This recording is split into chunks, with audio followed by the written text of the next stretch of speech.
Hi viewers, welcome to our channel. ప్రస్తుతం మనతో పాటు భరద్వాజ్ గారు సీనియర్ జర్నలిస్ట్ ఉన్నారు. వారితో ఒకసారి మాట్లాడదాం. సార్ నమస్కారం సార్.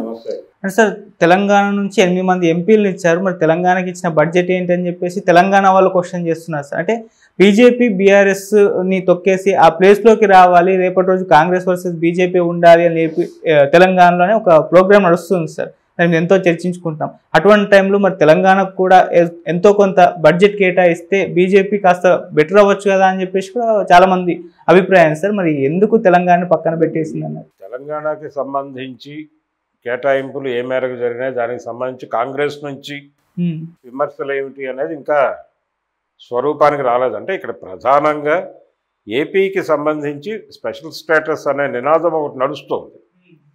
ఆ నినాద పరిధిలోనూ రెండోది వాళ్ళకి మద్దతు ఇచ్చినటువంటి పార్టీ అక్కడ వాళ్ళ ప్రభుత్వమే ఉంది. వాళ్ళ ప్రభుత్వం ఉన్నప్పుడు జరుపుకునేటువంటి కేటాయింపులు, జనాలకు వాళ్ళు ఇచ్చినటువంటి హామీలు, జనాలకు వాళ్ళు ఇచ్చిన హామీలు బీజేపీ పరంగా ఇచ్చారు. కేంద్ర ప్రభుత్వంలో మేము రాబోతున్నాం అనేటువంటి భరోసాతో ఇచ్చినటువంటి హామీలు అవి నెరవేర్చాలి.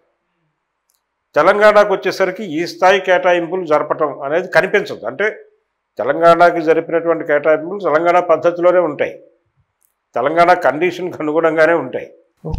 తెలంగాణ ప్రయోజనాలు ఎలా పొందాలి అనేది ఇక్కడ ఒక రాజకీయ వ్యూహరచన చేస్తోంది భారతీయ జనతా పార్టీ. ఆ రాజకీయ వ్యూహరచనలో భాగంగా ఇప్పుడు ఆంధ్రప్రదేశ్లో కూటమిలో ఉన్నటువంటి 2 పార్టీలని తిరిగి తెలంగాణకు పట్టుకొచ్చి ఈ అన్ని పార్టీలని సమన్వయం చేసి ఒకే తాటి మీదకు తీసుకొచ్చి కాంగ్రెస్ని ఒంటరిని చేసి కాంగ్రెస్ని అసెంబ్లీ ఎన్నికల్లో ఓడించటము, అలాగే ఆ తర్వాత జరిగేటువంటి పార్లమెంట్ ఎలక్షన్స్లో ఎంపీల సంఖ్య తగ్గించటం, ఈ 2 లక్ష్యాలుగా ఒక పొలిటికల్ ప్రోగ్రాం చేపడతారు. అంటే బడ్జెటరీ కేటాయింపులకి ఇక్కడ నుంచి వచ్చినటువంటి ప్రతిపాదనలు ఏమిటి అనే విమర్శ దగ్గర మొదలవుతుంది యుద్ధం. రేపు పొద్దున రేవంత్ రెడ్డి గారి స్పందన బయటకు రాగానే ఈ ఆయుధంతో బీజేపీ రంగంలోకి దిగుతుంది. బండి సంజయ్ మరొకరో ఆయుధం తీసుకుని రోడ్డెక్కుతాడు. ఆ యుద్ధం ఎలా జరుగుతుంది అనే దాన్ని బట్టి చూడాలి. ఇంకొక కుట్ర ఏం జరుగుతుందంటే తెలుగుదేశం రీఓపెన్ అనేది కాంగ్రెస్ పార్టీ చేస్తోంది అనేటువంటి ఒక ఇంప్రెషన్ ఇచ్చే ప్రయత్నాలు జరుగుతున్నాయి. అందులో భాగంగానే నిన్న జరిగినటువంటి కేజీఎఫ్ సమావేశం, మొన్న జరిగినటువంటి 2 రోజులు జరిగినటువంటి గ్లోబల్ సమ్మిట్, కమ్మవారి గ్లోబల్ సమ్మిట్, ఆ గ్లోబల్ సమ్మిట్కి రేవంత్ రెడ్డి హాజరై మాట్లాడటం, కమ్మ ప్రాభవాన్ని ఆయన కీర్తించటం, కమ్మవారు లేకపోతే ఇక్కడ వ్యవసాయం ఎక్కడుండేది, అసలు ఇక్కడ నాగరికత ఎక్కడుండేది అన్న లెవెల్లోకి వెళ్ళిపోయాడు. ఇదో పంచాయతీ నడుస్తోంది ఆల్రెడీ. కాబట్టి ఇది వ్యూహాత్మకంగా పెట్టిందే. వాంటెడ్గానే రేవంత్ రెడ్డి వస్తాడు, మిగిలిన వాళ్ళు ఎవరు కనిపించరు. అలా రేవంత్ రెడ్డిని ఎక్స్పోజ్ చేసి రేవంత్ రెడ్డి చంద్రబాబు కలయిక, గురు శిష్య బంధము, ఈ డ్రామా నడుపుతారు కొంతకాలం. నడిపి టీడీపీ రీఓపెన్ అయిపోయి దాని మీద జరగాల్సిన చర్చ అంతా జరిగిపోయిన తర్వాత ఇదంతా కూడా ఇప్పుడు ఒక చిన్న రిహార్సల్ ప్రోగ్రాం. దీని తర్వాత ఒరిజినల్గా బీజేపీ వ్యూహం ఎన్నికలకి 1 సంవత్సరం ముందు మొదలవుతుంది. వీటన్నిటినీ కూడదీసి కాంగ్రెస్ని ఇక్కడి నుంచి తరలించటం, దించటం అనే ప్రోగ్రాంగా మారుతుంది. కాబట్టి బీజేపీ తెలంగాణకి కేటాయింపులు బడ్జెట్ పరంగా తగ్గించడం అనేది వాళ్ళకి వచ్చిన ఇబ్బంది ఏం లేదు, పొలిటికల్గా వచ్చిన ఇబ్బంది ఏం లేదు. కేంద్ర బడ్జెట్ ప్రవేశపెట్టారు సార్. అయితే ఇప్పుడు దీనిపైన కాస్త భిన్నాభిప్రాయాలు వ్యక్తం అవుతున్నాయి, ముఖ్యంగా విమర్శలు కూడా రావడం చూస్తున్నాం సార్. అంటే ఇది ఆ దేశానికి ఇచ్చారా లేకుంటే ఏపీ బీహార్కి ఇచ్చారా అని చెప్పేసి క్వశ్చన్ చేసే వాళ్ళు కూడా ఉన్నారు. అటు ఏపీకి బీహార్కు ప్రత్యేక హోదా ఇవ్వకుండా నిధులు మాత్రం బాగా కేటాయించారు సార్. ముఖ్యంగా ఏపీకి అమరావతికి 15,000 కోట్లు, అటు పోలవరానికి ఇంకొన్ని వాటికి ఇవ్వడం చూస్తాం. మొత్తంగా దీన్ని ఈ కేంద్ర బడ్జెట్ పైన మీ ఒపీనియన్ ఏంటి, ఏ విధంగా చూస్తారు సార్? అంటే ప్రత్యేక హోదా లేదు అనే విషయం నిన్నే స్పష్టం చేశారు. అవును. అయితే నేరుగా ఆంధ్రప్రదేశ్కి చెప్పలేదు ఆ మాట, బీహార్కి చెప్పారు. బీహార్తో పాటు ఇంకొక 2 రాష్ట్రాల ప్రతిపాదనలు ఉన్నాయి. దానికి వాళ్ళు కొన్ని నిబంధనలు కూడా చెప్పారు. గిరిజన ప్రాంతం ఎంత ఉంది, పేదరికము, తీర ప్రాంతము, ముంపు ప్రాంతాలు, అటవీ ప్రాంతము, ఇలా 100 లెక్కలు ఏవో చెప్పారు. వీటన్నిటి రీత్యా అక్కడ ఇవ్వడం కుదరదు అన్న తర్వాత అక్కడే ఇవ్వట్లేదంటే, బీహార్లోనే ఇవ్వటం లేదంటే డెఫినెట్గా ఆంధ్రప్రదేశ్లో దానికంటే తక్కువే ఉన్నాయి వాళ్ళు చెప్పినటువంటి నిబంధనలు. ఓకే. ఆ మేరకు ఆంధ్రప్రదేశ్కి ప్రత్యేక హోదా లేదు అనే విషయం నిన్నే స్పష్టమైపోయింది.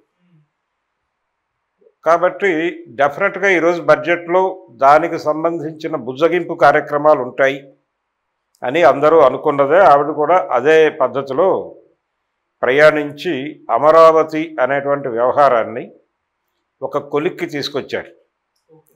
కొలిక్కి తీసుకొచ్చి దీనికి కేంద్రం నుంచి నిధుల విడుదల కార్యక్రమం చేశారు. ఈరోజు 15,000 కోట్లు కేటాయించినట్టుగా ప్రకటించారు. అంటే కేంద్ర కేబినెట్ ఆమోదం పొందిన తర్వాతే బడ్జెట్ చదువుతారు. అంటే కేంద్ర కేబినెట్ ఆమోదం పొందింది ఈ నిర్ణయం, ఏది 15,000 కోట్ల కేటాయింపు అనేది. కాబట్టి అమరావతి ఉంటుంది. అమరావతికి సంబంధించిన ఆశలు పెట్టుకున్నటువంటి వాళ్ళందరూ ఆనందంలో ఉన్నారు ఇప్పుడు. ఓకే.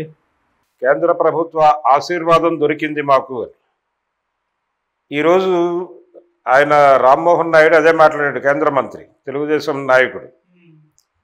ఆయన ఏమన్నాడంటే నిజానికి ఇది ఆంధ్రప్రదేశ్ ప్రజలకి వరం అన్నాడు. అంటే స్పెషల్ కేటగిరీ లేకపోతే స్పెషల్ స్టేటస్ అనేటువంటి నినాదాన్ని లేకపోతే అలాంటి కోరికని పూర్తిగా పాతరేశారు ఈ బడ్జెట్ ద్వారా. ఇప్పటి వరకు ఉన్నటువంటి స్పెషల్ స్టేటస్ అనేటువంటి నినాదము ఆలోచన వీటికి పాతరేశారు.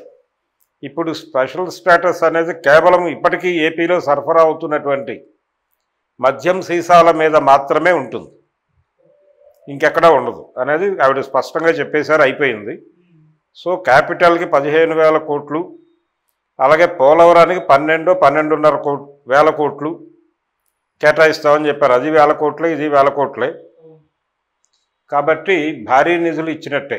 దీంతో చాలా బయట రాష్ట్రాల నుంచి వినిపిస్తున్న మాట ఏంటంటే ఇదేదో జేడీయూ తర్వాత తెలుగుదేశం పార్టీలను తృప్తిపరచడం కోసం ఈ బడ్జెట్ ప్రకటించారు అనేది ప్రధానంగా వినిపిస్తున్న మాట. కానీ ఒకటి, ఈ బడ్జెట్ ద్వారా వాళ్ళు ప్రధానంగా ఏం చేయదలుచుకున్నారు అనేది స్పష్టంగా కనిపిస్తుంది. వాళ్ళు ఎన్నికల సందర్భంగా వాళ్ళతో కలిసినటువంటి పార్టీలు, ముఖ్యంగా వాళ్ళకి వెన్ను దన్నుగా నిలబడినటువంటి పార్టీలను ఏదో మేరకు సేఫ్ గార్డు చేయాలనుకున్నారు. ఇక్కడ ఏదో తెలుగుదేశాన్ని బుజ్జగించడం కోసం ఇచ్చారంటున్నారు, కానీ తెలుగుదేశాన్ని బుజ్జగించడం కోసం కాదది. ఎందుకంటే భారతీయ జనతా పార్టీ కూడా ఉంది ప్రభుత్వంలో లింక్ అయ్యి. ఎన్డీఏ ప్రభుత్వం ఇది. ఎన్డీఏ పరిపాలిస్తున్నటువంటి రాష్ట్రానికి ఎన్డీఏ ప్రభుత్వం జరిపినటువంటి కేటాయింపులుగా మాత్రమే చూడాలి. తెలుగుదేశము అనే దానికంటే కూడా రేపు పొద్దున ఒకవేళ విడిపోతే, అంటే ఈ కూటమిలో విచ్ఛిన్నం జరిగితే 2014లో జరిగినట్టు 2014 నుంచి 19 ఎన్నికల లోపు 3 ముక్కలు అయ్యారు కదా, ఇప్పుడు కూడా అలా అవుతారనేటువంటి ఆశావహులు ఉన్నారు. కావచ్చు, కాకపోవచ్చు, అది వేరే గొడవ. అయితే అయినప్పుడు క్లెయిమ్ చేసుకోవడానికి భారతీయ జనతా పార్టీ చేతిలో ఆయుధంగా మారుతుంది. మళ్ళీ తెలుగుదేశం పార్టీ పాత పద్ధతిలోనే ఒకవేళ విడిపోతే స్పెషల్ స్టేటస్ ఇస్తామని చెప్పి మమ్మల్ని మళ్ళీ మభ్యబూచి మోసం చేసి ఈ నిధులిచ్చి మా నోరు మూశారు, ఇప్పటికీ స్పెషల్ స్టేటస్ కావాల్సిందే అని నినాదంతో మళ్ళీ ఎన్నికలకు వెళ్ళొచ్చు చంద్రబాబు. ఆయనకు ఆ మేరకు వెసులుబాటు కల్పించారు. స్పెషల్ స్టేటస్ అనే దాన్ని పాతరేసిన మాట ఎంత వాస్తవమో వచ్చే ఎన్నికల్లో కూడా దీనికి జీవం పోశారు. ఈ స్పెషల్ స్టేటస్ అనేటువంటి నినాదానికి ఆల్రెడీ దీని వయసు 10 ఏళ్ళు.